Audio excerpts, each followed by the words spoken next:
Okay, welcome back to our second session for this afternoon. Thank you very much for, again, staying with us.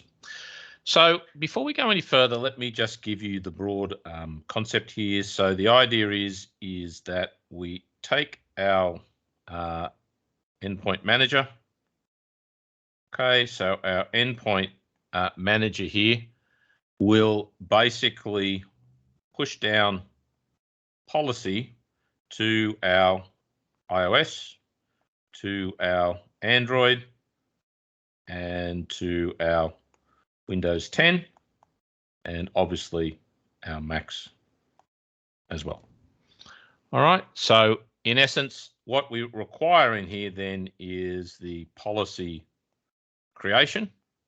Okay, so where do these magic policies come from? Well, these magic policies are going to come from the reseller themselves, aka you are going to create those policies and push them into Endpoint Manager. They will then be applied to the operating system of choice based on your selection there. Okay. So there's going to be a whole range of policies, but the important thing is there's going to be obviously a need to deal with a number of different operating systems here. So the way that Mac's dealt with could be different from Windows, will be different from iOS, will be different from Android. But in essence, all it is setting the policy into endpoint. Now that policy can and will be MDM, and or MAM policies. So you can apply both, best practice, or you can apply one or the other, and they again will be pushed down. So the place that you do the endpoint policies is how you are going to control the devices. Now, the important thing to remember is that our endpoint manager is part of our Microsoft 365 tenant. Okay, so again, we're focusing on Business Premium here. So it is going to have the capability to do endpoint manager inside that and allow us to push down the policies. If you don't have Business Premium, then you aren't going to have that capability. You'll be able to get to the console, but you're not going to be able to do any of the policies down there. So it's really sort of as straightforward as that. So the real value here that is provided by the reseller is the creation and maintenance of these policies. All right, and that is going to depend on, what sort of iOS, how do we want those protected, what sort of Android policies, and so on. So this is where the value add is provided. Everything else here, where's another color? All of this stuff is standard, right? Anybody can buy this stuff out of the box. So the question then becomes from you as a reseller, the business model is okay, where's the value add that I add here on top of these standard products? All right. Okay. Now, when we step back and take a look at all the options here, as I said, it's going to look very overwhelming.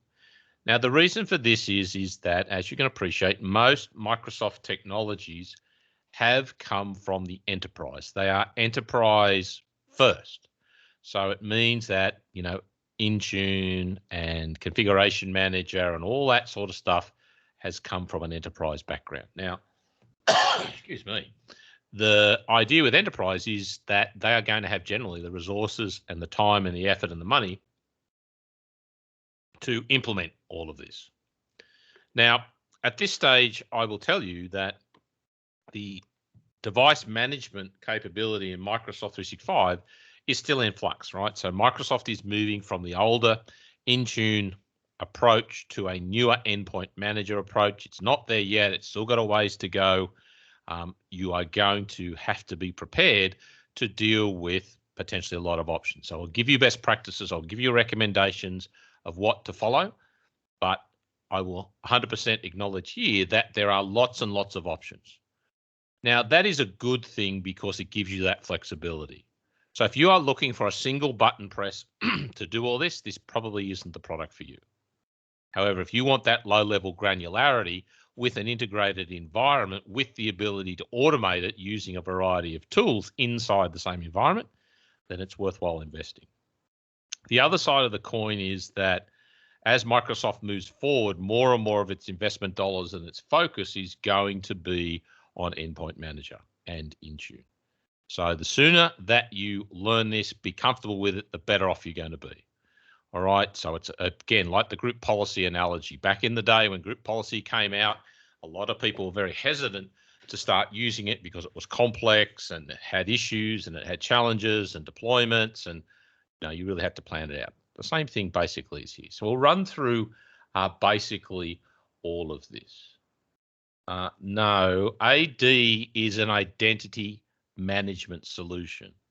It manages the user's logon, their password, their credentials.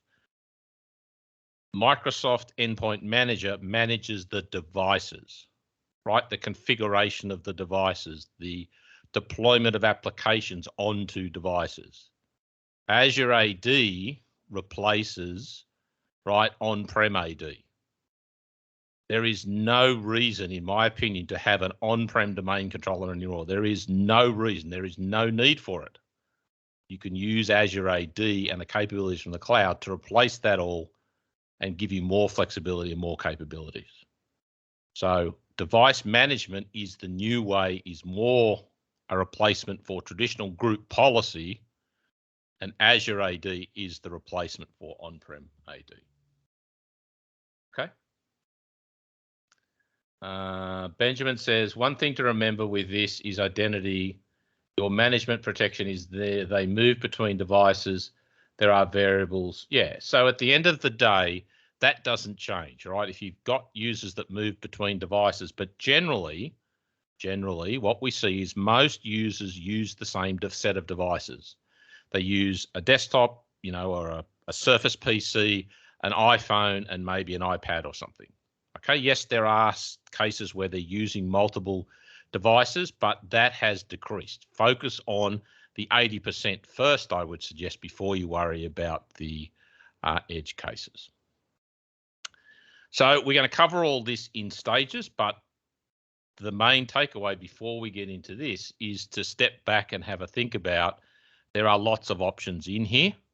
All right. And the sooner that you get involved in this and start thinking about and learning it, the better off you're going to be.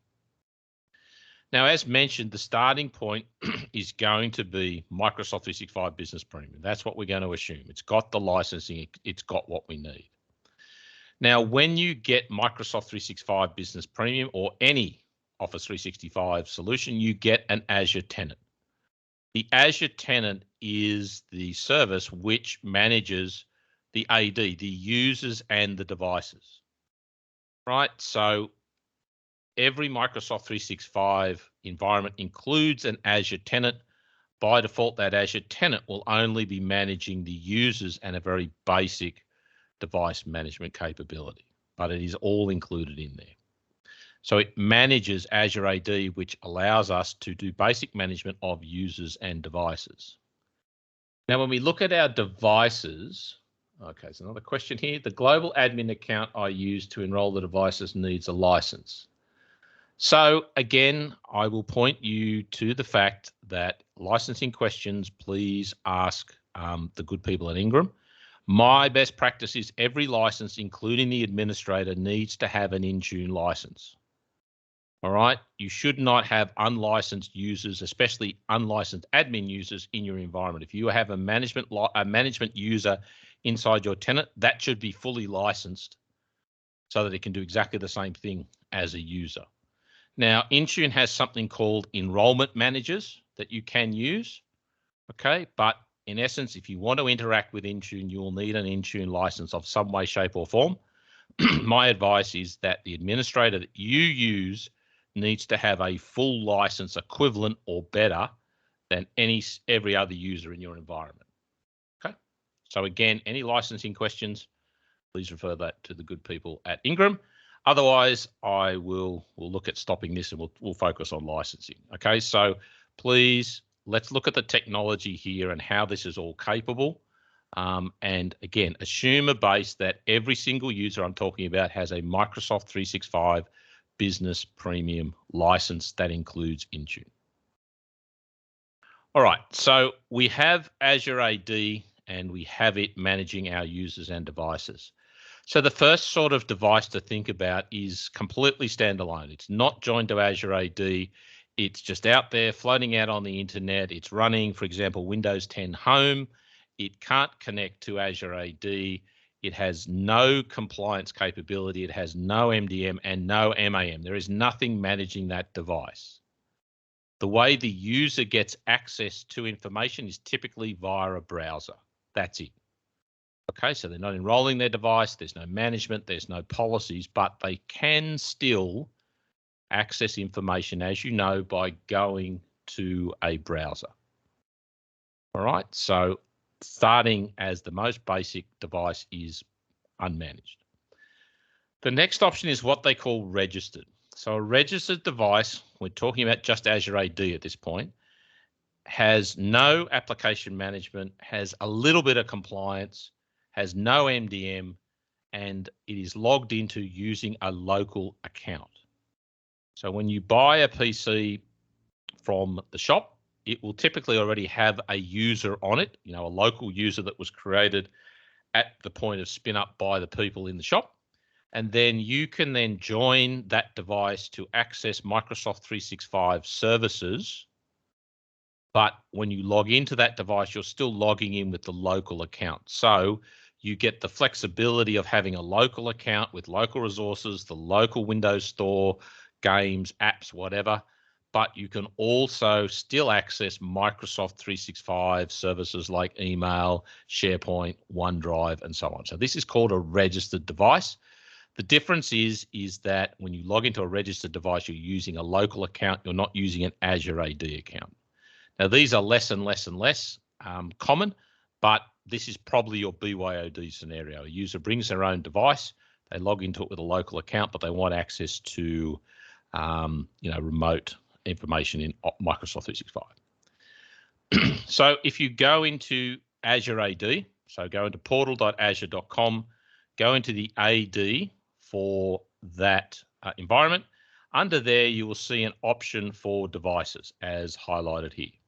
If you select that, you will see a list of devices that are known to Azure AD. And you'll see here that I have some that are AD registered, and I have one that is AD joined. So the top three are logging in using a local account and accessing Microsoft 365 services.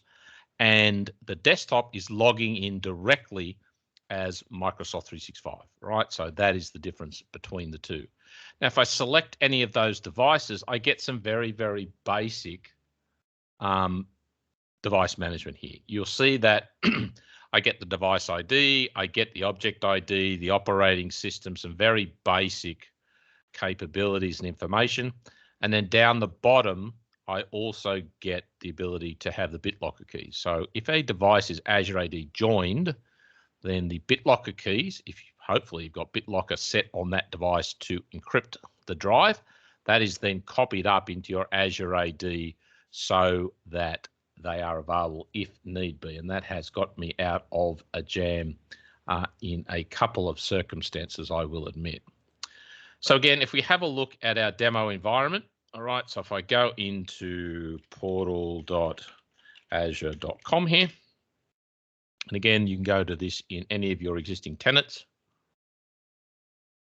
And we go into the hamburger menu, we go into Azure AD, and you'll see down here that I have the option for devices, and I will have all devices here. You'll see here that, again, I've got a VM, I've got a Surface Pro, iPhone, two iPhones because I've re-registered it twice here, Surface Pro and a desktop, which is actually a VM. You'll see these are Azure AD joined. This one is simply AD registered. Now, again, you'll notice that an iPhone can only be AD registered. You can't Azure AD join iOS is just registered, right? So the only thing you can Azure AD join directly this stage is a Windows machine. So let me select this machine here. Actually, let me select this machine here. So here's an example of what I can do. You'll see that I can disable it if I want. I've got the object ID, whether it's enabled, and again, in this case, the BitLocker keys haven't come up here just as yet. So this is the basic device management that I get with Azure AD. If I don't like any of these machines, so if I don't like this, I can select this. Which one here? So what it says it's not compliant. So what I could do is let's go into this one here, and I can go in and delete this. All right, so this is going to remove this from the Azure AD capability for my environment. So remember, we haven't touched Intune or endpoint managers yet. We're doing all of this in pure old Azure AD. All right, so again, Azure Portal, go into the AD. So we went into Azure AD here. This takes us to this page. You should see all the users for your tenant in here, so you can manipulate your users in there as well as you want. But if we have a look at devices here, you'll get a very basic concept of what devices are available to you. Okay. Now this is built into any tenant.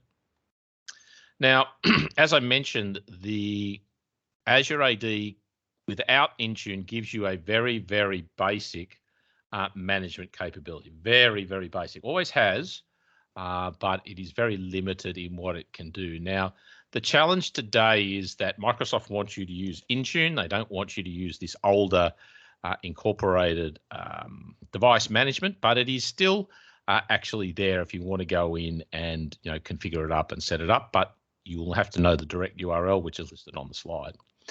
Now, when you do, you'll be presented with a single policy.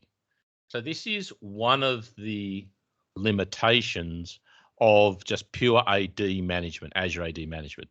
You don't have a policy for iOS. You don't have a policy for Android. You don't have a policy for Mac. One policy to rule them all, because we don't have Intune as yet. So this is one of the limitations. You'll see here you can prevent passwords, set the character limits, and do some basic limitations around that. Okay. So again, some slides there. I'm not going to spend a huge amount of time on this, but let me just go back and show you what that actually looks like if I go directly to the URL. So let me put the URL in there. Okay, and that should take me to this hidden secret environment. All right, so you'll see in here, this is where I could go in and set device security policies. I could go in here and create a policy if I wanted to. So let's just call this demo policy, go next. And again, I have a limited capability in what I can set here. Remember, this will apply to every device, no matter what the operating system is. Go next. You'll see here I can, block cloud backup, for example. So I'll do that. Deployment, right? Do I want to save this policy but not apply it, which is what I'll do. Review my settings and create this policy. That's something that is available inside every single tenant you have now, if it didn't have an error. And you'll be able to activating mobile device management. Oh, I've already got Intune. So it doesn't like the fact that I've got Intune already on this as well. So it basically is preventing me from using that because I've already got Intune in play. So if you do want to use that and you don't want to get Intune, again, go in and visit this basic device management resources. You can do it with Azure AD, but it's super limited in what can be done. All right, so let's have a look at the question queue here. Excuse me. Why is one showing as an iPhone, the other showing as iOS? Okay, one is Intune. Yep, okay. Can we make a Windows machine from Azure AD registered to Azure? Not quite sure what you mean there. I'll show you how to join Azure AD. Not quite sure what you mean by that question, but the idea is you don't make a machine from Azure AD, you join the machine to Azure AD. You don't create it in Azure AD, it's like on your domain. You join a PC to your domain controller, you don't create a machine on your domain controller. So it's the same sort of concept. But Benjamin here, do you mean Azure AD join? It requires a new account to be made on the device. So Not quite sure what you mean there either, but I think what you're talking about is if you take a standalone machine that already has a user on it, a local user with a profile, if you then Azure AD join that machine, then that will create a new profile as it would on-prem. So if you create a machine standalone, join it to Azure, join it to local AD, it's going to create a new profile for that user on that local AD. Same thing basically with Azure AD. All right, so if we go in here, this is a standalone Windows machine.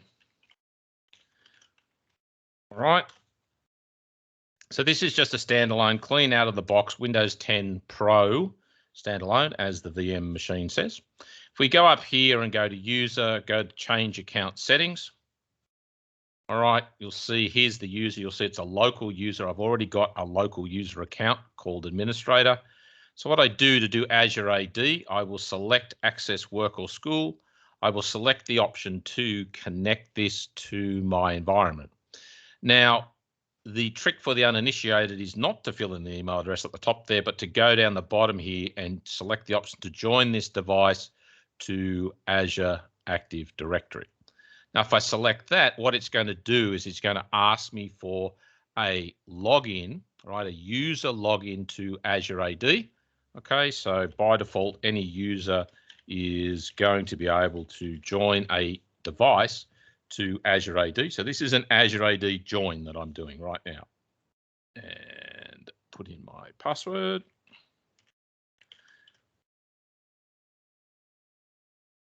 And being a good security person, I'm probably going to need two-factor. So let me get that ready. Now, did you get the password right? Let me try again.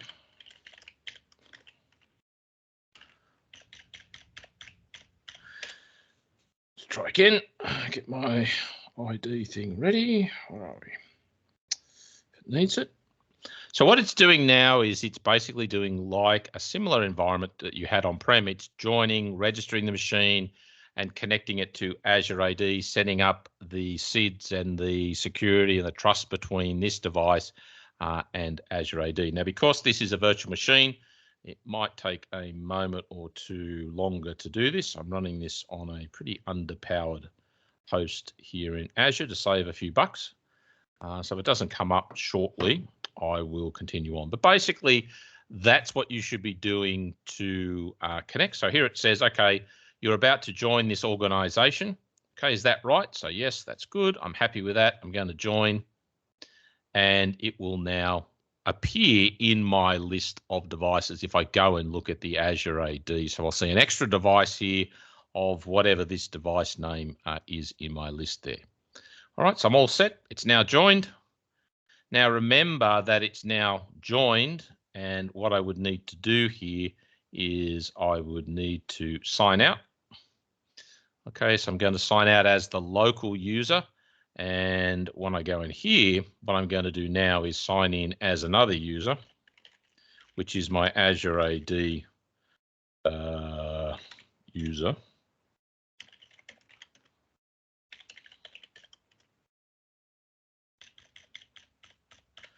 Okay, and that is now going to allow me to have single sign-on and allow me to push down policies. But remember that in what you see here is that there is still a local user account on this device, right? So that local user account is still there, all right? So don't overlook that. We'll talk about how to overcome that later.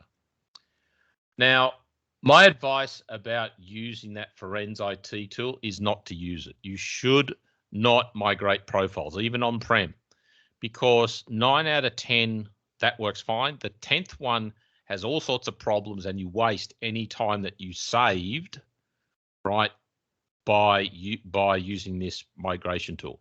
My advice is that you should be using OneDrive for Business known folder move to copy the local files up into OneDrive. You can use something called enterprise state roaming to roam the wallpaper, the settings, the cursor, all that sort of stuff. You should not be migrating profiles. You should take that as an opportunity to start fresh and get rid of all the guff. You can copy wallpapers and other stuff across for a user. My strongest advice to you is not to use a migration tool. Now, if you want, that's great, but just be prepared for that 1 in 10 or 1 in 20 that goes awry and causes all sorts of problems. So my advice is always start with a clean profile. Don't use a migration tool as mentioned, but it's there if you do want to use it, but I would not recommend it. Okay, not quite sure. I think I've answered all the questions. Used to use it, but started to run into problems. Yep. Okay. Yeah. As Brad would say, real world experience basically indicates that it starts to cause more and more problems, and I would avoid it. It was never designed for Azure AD profile migration. So I would just skip it, start fresh.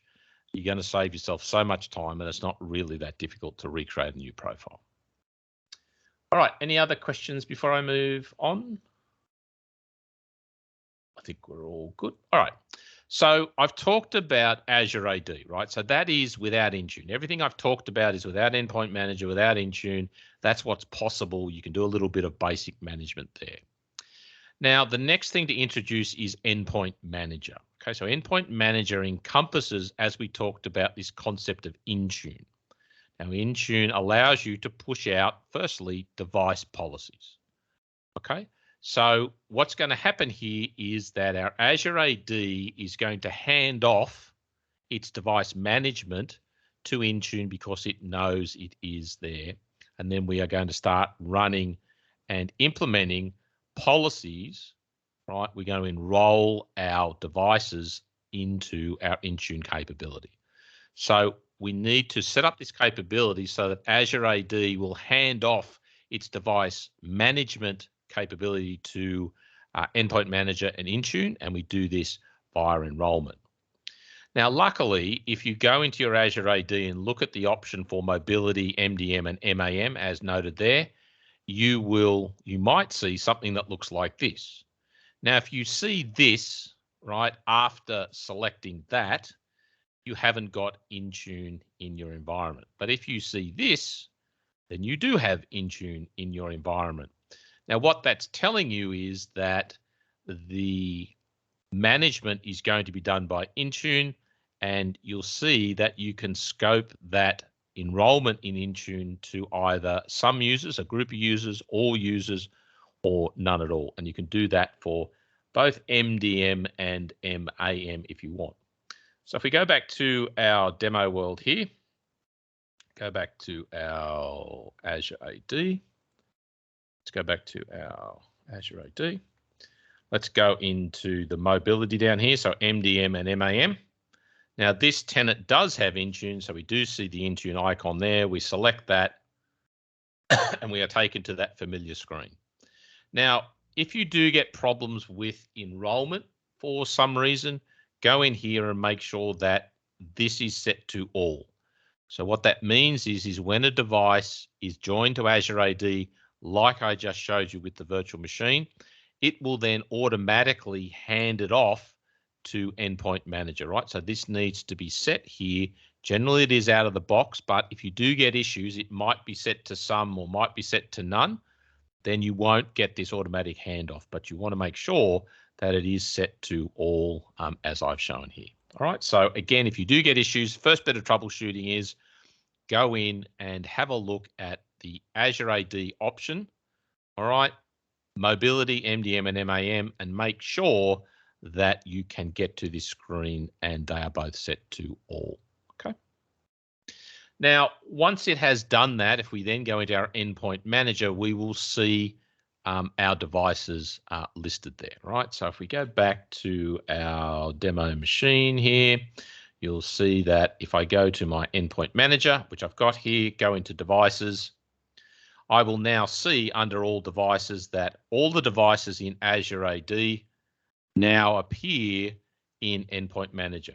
Okay, so one of these is the desktop that I just enrolled here. Okay, can I tell which one? Probably this one. Okay, so this is the one that I just enrolled here. All right, so that is now enrolled and will now be able to consume any policies that I create down here. So step 1, Azure AD join. Step 2, make sure that the device appears in your console. And then step 3, will be the fact that any of the policies you create will apply to that device, and we'll talk about the policies shortly. Now, if you pop down the bottom here, you'll see you've got this option to enroll devices. And we'll talk about this in a little bit more detail a bit later on, because we want to get into autopilot, which is the auto deployment of new devices out of the box. But if we go in here and have a look, you'll see if I go to automate enrollment, this screen will look very familiar to you. So this is basically a duplicate of what we saw in our Azure AD. We're also able to control Windows Hello for Business. So if you do not want to go through putting in a PIN number in when you enroll the device, and you can see that's exactly what I've done here, I've selected to disable that option. All right, so just to make it easy for demos, I don't have to go in and put a PIN number. You can control the Windows Hello for Business during this enrollment process if you want. You'll see that I can also control the enrollment status page. All right, so I can go in here and I can control these as required. Now, quickly just touching on autopilot, you'll see that I have a number of devices listed in here. I'll show you how to get those in down the track. Once those devices are in there, I can then basically apply a policy to them. Okay, so this policy, for example, will, let me edit this, makes it a bit bigger. So that policy will accept the licensing agreement, set the privacy settings. This one's the important one here, right? So when I do a manual Azure AD join like I did with my virtual machine, that user that does the join is an administrator of the box, becomes an automated administrator of the box, local admin rights, so it can do the join. Now, using things like autopilot is I can force that user to only be a standard user if I want. So if you don't want that user who joins their machine to the environment to be an administrator, we can do that automatically using something like Intune. All right, so we'll talk about Intune in more detail. When we want to enroll Apple devices, the main thing here is you need to go out and get an MDM push certificate from Apple.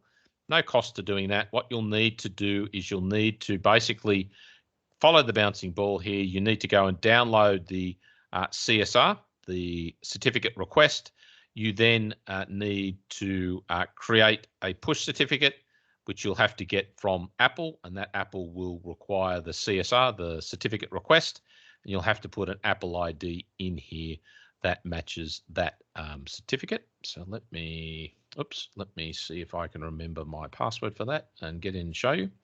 So if I go in here, this should open the Apple console. And I think my advice to you is to make sure you have a unique Apple ID, probably per client. Let's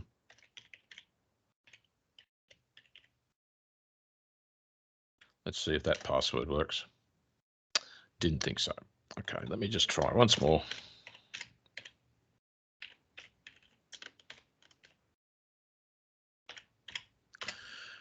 No, doesn't like. Okay, so what I could do in there is basically just follow the bouncing ball and create a certificate. You upload the file you get from Intune, and then that will then give you a certificate file. You then come back here and basically push or upload the certificate into this portal, and then you'll see you have a active status.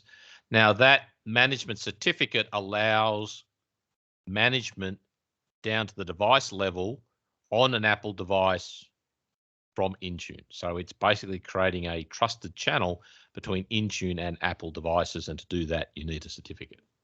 Now, another point to remember here is, what is the problem with certificates that you will encounter? Any certificate, right? What's the thing to keep in mind here when we work with certificates? What can anybody suggest to me what may be, or something you need to be aware of when it comes to working with certificates? Yes, exactly right. They expire. The Apple push certificate is a 12-month certificate. So every 12 months, you'll need to go in and renew it. Straightforward process, basically the same as creating it. But remember that you will need to do this annually. If you don't do it, then your devices will lose communications with your tenant and they'll have to be re-enrolled. much pain. So again, when you create a certificate, set it in your calendar, in your task, in your to-do list, and make sure that you remember to go in and renew it. It will send you an email, but we all know that we get busy and don't see the email. So remember that certificates do expire, and that will play into device management. Now, if you also want to do Apple Configurator or the Apple Academic Enrollment Program, you can do that and interface that. I'm not going to cover that. It's quite involved. I would suggest as a best practice you avoid that as best you can. If there is a reason you can integrate it, work with it, but it is a bit of a specialized knowledge these days. Again, keep it simple, just stick to pure Intune. Android enrollment is pretty simple. There's nothing much really to do. You can connect it to a managed Google Play Store if you so desire. Again, you don't have to, but you can do that. Now, if we look at enrollment restrictions, we can go in here and you'll see that all users by default have a limit of 5 devices. Okay, now you can adjust this. All right, we can go in and adjust this if we need to. All right, so if we go into properties here, we can edit that and we could make that, 15 or 20. But by default, all users are going to be limited to 5 devices. But if you want, you can adjust that. We can also identify our devices by a CSV file or enter them manually. We can identify them by the IMEI, which is basically the unique telco number or a serial number. So if the business is buying the devices and shipping them out to users, you want to pre-enroll those. So again, they can be done manually if you so choose. And here's where we could go in and select our device enrollment managers. So if we wanted to have one person or one login go in and do the enrollment for everybody, 400 devices or whatever, we can go in here and define an enrollment manager, and then they don't have the same restrictions as a normal user when it comes to enrolling devices. All right. So the way we got to that is we did an Azure AD join. That then handed off automatically into our Intune Endpoint Manager environment. We should see the devices appear as the list here, and then we can go into enrolling devices to get more configuration and capabilities in here if we want. Generally, out of the box is fine. The only thing to be aware of is if you want to do MDM on Apple devices, you will need to get an Apple MDM push certificate. No cost to that, but you'll need to set that up prior to enrolling any Apple devices under MDM. So again, we're just talking about MDM here, and you will then see the devices listed here. You'll see any enrollment alerts. We'll come to compliance, configuration, and software updates. All right, but that's how we basically get our devices into that enrollment. We'll talk about the Windows side of the house in more detail because we're going to look at Autopilot, which is the auto provisioning effectively of OEM style machines out of the box for us. And as mentioned, you'll see here you can look at the enrollment status there. All right, so again, up to this point, we've done an Azure AD join. We've then seen them appear in Intune. We've then been able to customize it if we need, but the devices are now in our Intune Endpoint Manager environment, ready for us to start applying policies to them, which is what we'll talk about shortly. But I will pause here and ask if there are any questions on anything that I have covered. If there are not, please give me a thumbs up, good to go. If there are any questions, raise your hand or type them into the chat. I'll do the best that I can to answer them for you. If there are no questions, we can power on. So just give me a thumbs up to let me know that we're all still following along. Looks as though most people are following on. That's good. Good to hear. Thank you very much. All right, I don't see any questions, so let me power on. Okay, so we've done the enrollment. Okay, so we've handed off from Azure AD and now done our enrollment in Endpoint Manager. The next thing we want to apply is a compliance policy. So what a compliance policy does is it's going to evaluate things like, is the device encrypted at rest? Is the device jailbroken? Does the device have the latest operating system? Is the device at a compliant level, right? And we're going to make decisions based on that evaluation. Now we go in and set that. We go into devices. We go into compliance policies as noted here, and we will see a list of compliance policies. Now, typically we're going to have a compliance policy for every single operating system, one for iOS, one for Android, one for Windows 10.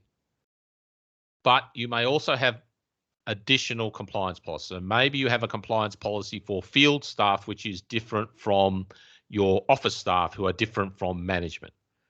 Again, my advice and best practice to you would be to only have one compliance policy for each operating system across the whole environment. Just makes life easier.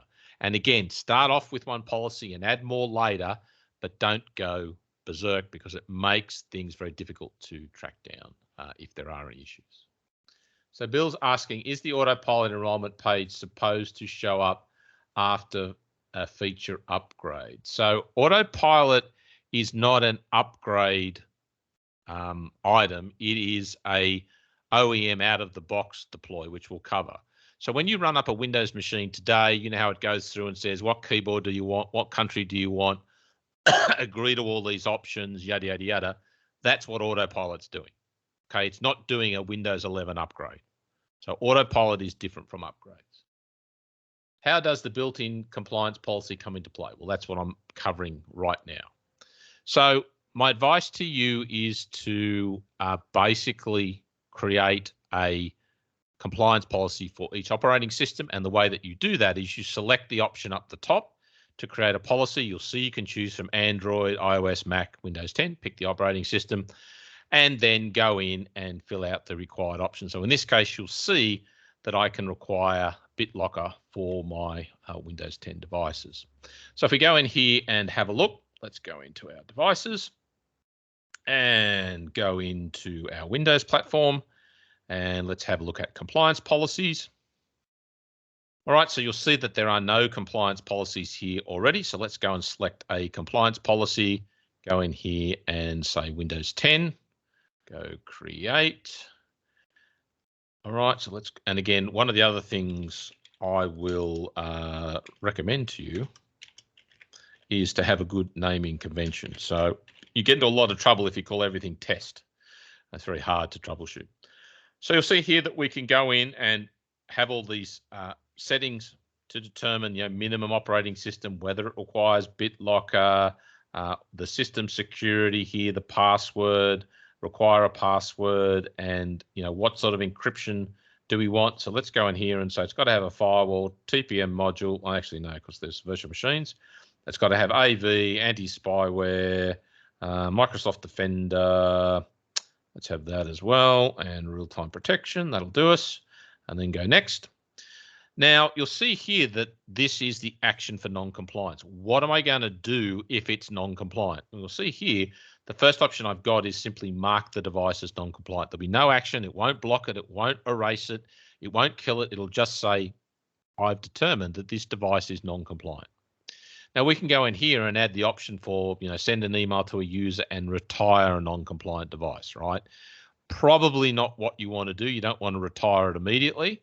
So again, just think about using the compliance policy as a way to mark the device as to whether it's suitable to connect to data and not take any action. We'll use something else to take action if it's not compliant. All right. So we go through that, and now we get the choice to assign it to a group or all users. All right. Now remember, we talked about there are two ways to assign policies here. We can assign it to users, or we can assign it to devices. Now what I've got here is, you'll see that I've got the capability to assign it to device users. So they are logins, right?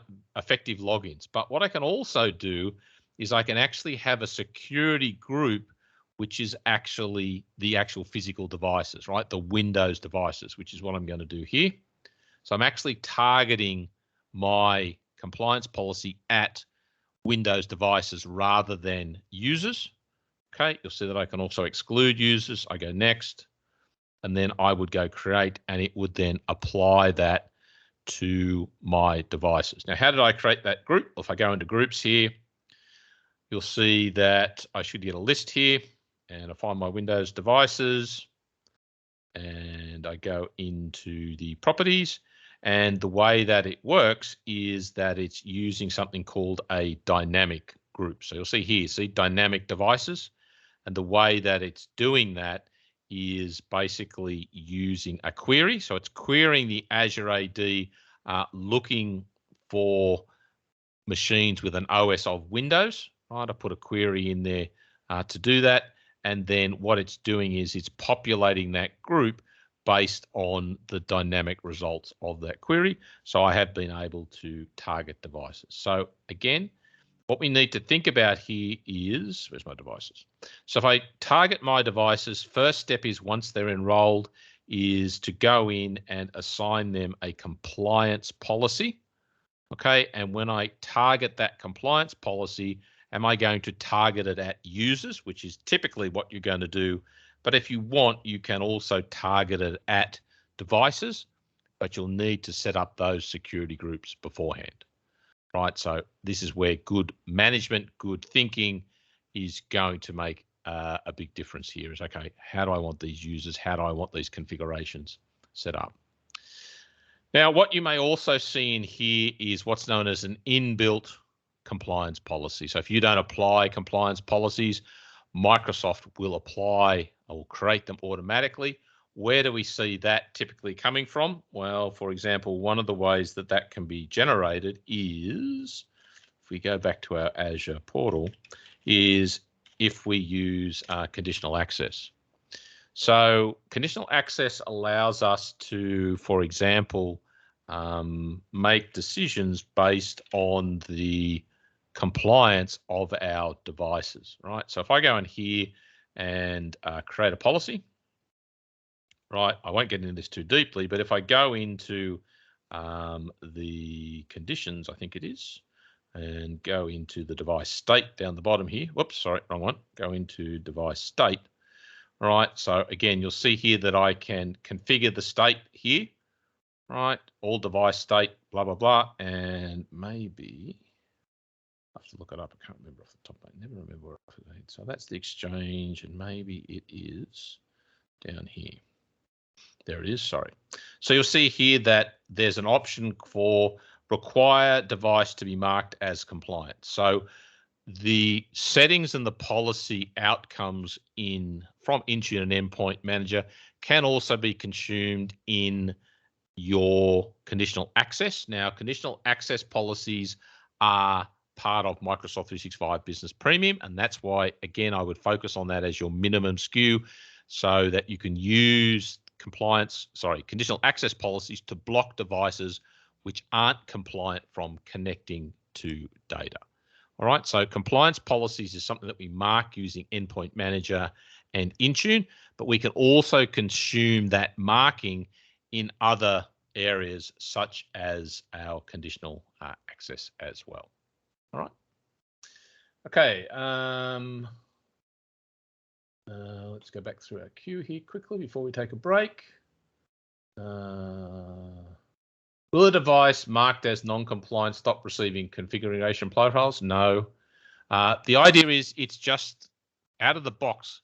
The compliance profile is just an evaluation. It's not taking any action. It's just evaluating it to say, is it jailbroken? If it is, mark it as non-compliant, and then something else that you configure can take action if you wish. But out of the box, compliance policies are just used to mark devices as to whether they are compliant or not. Okay.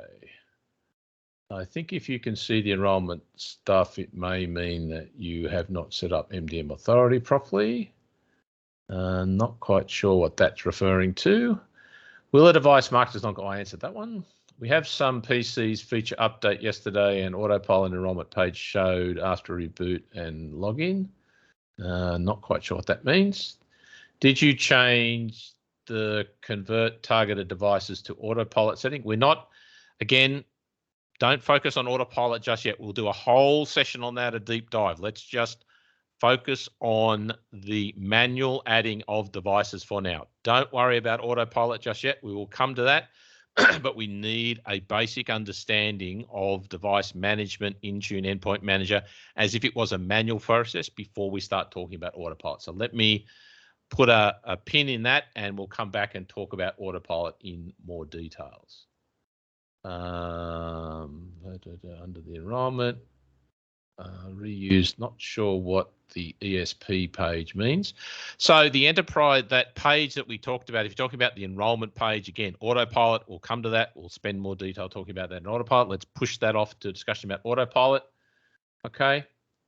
How often does poll the device? So it does vary, right? So again, there is a Microsoft document, which I think is in the notes here, which will tell you how often it polls. It does vary. So if I go to wipe a device, it's going to happen within 30 seconds. If the device is new, it will do more regular polls initially. And then if there are no changes, it will then space out the polls. So if you change a policy, okay, then it'll pick that up quicker. But if the policy doesn't change, then the polls get longer. So it does vary. But there's a whole article from Microsoft that goes into basically all those details. If I disable the firewall, how long should I expect to wait for? So the idea here is that, as with anything, if we go and look at our environment here, once the devices are enrolled, okay, so we can do this two ways. What we can do in here is, if we go into our devices, right, and let's say you change the policy, you can go into that individual device, okay, and you can force a sync. So this button here will force a sync from the cloud down to the device to force the policy to happen, to be pushed down to the device. Now, if you go to the device, the reverse is, what I can do is I can go into the device here and go into the area here where I've done this access work or school, and go into the info, and you'll see that there is also a sync option here.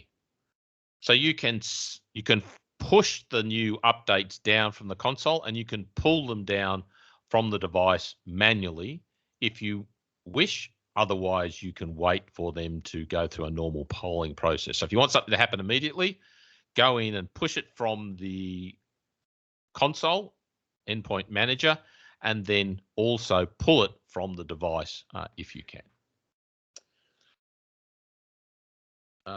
If a device is not compliant, again, as mentioned, the compliance policy doesn't make any changes. It simply marks the device as not compliant. It takes no action by default. You would then use Endpoint Manager, Defender for Endpoint, or conditional access to act on that flagging of non-compliance. So the compliance policy only marks or tags the device as to whether it's compliant or not, or sends an email to the user. It doesn't take any action. It just marks that device as compliant. And then you can set up additional policies to actually go and take active action on that if you wish, such as using conditional access to enforce the fact that you can't access information unless the device is compliant. All Intune will do for you there, the compliance policy will simply mark it. That's all it does.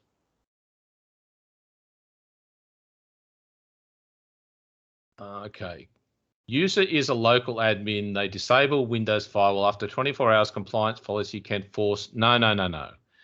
A compliance policy does not configure the device. A compliance policy simply evaluates whether the machine conforms to the requirements, such as having BitLocker, requiring code integrity, as you see on the screen. The configuration is done by a policy which will come next. Right?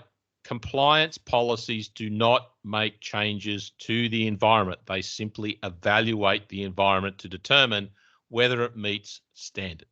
That's it.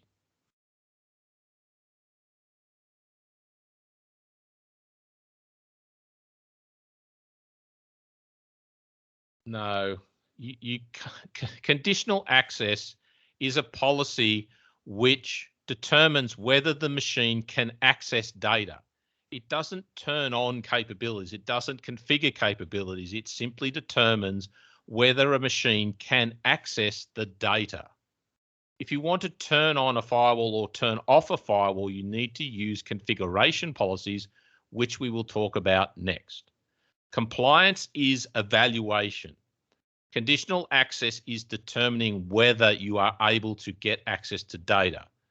Neither of those do configuration, right? We haven't talked about configuration yet, right? That is done by a completely different policy set, which we're about to get to after the break. Are there any other questions before we take our second break here?